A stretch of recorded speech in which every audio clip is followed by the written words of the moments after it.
নির্বাচনটা ব্যয় করে দিয়ে দেন। করিডোরটা চিন্তা করবে নির্বাচনিত সরকার, আপনার এসব বিষয় চিন্তা করার দরকার। তাই আজকে এই আলোচনা সভায় আমরা দৃঢ়ভাবে সরকারের কাছে অনুরোধ জানাবো, আরে তেলের দাম 1 টাকা কমে জনসমর্থন পাবে।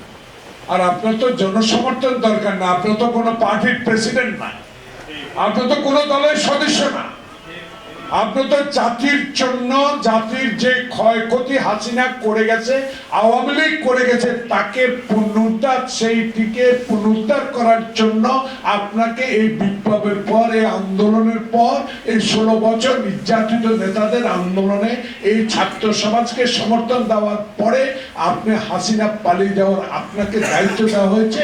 এই দায়িত্বটা শুধু একটা সুষ্ঠু নির্বাচন। তাই আমাদের নেতা তারেক রহমান বলেছে, আমরা চাই ভোটাধিকার ক্ষমতায় যাওয়ার জন্য না, ভোট যার ইচ্ছা সেই দিবে, কিন্তু ভোট কেন্দ্রে আমাকে যেতে দিতে হবে।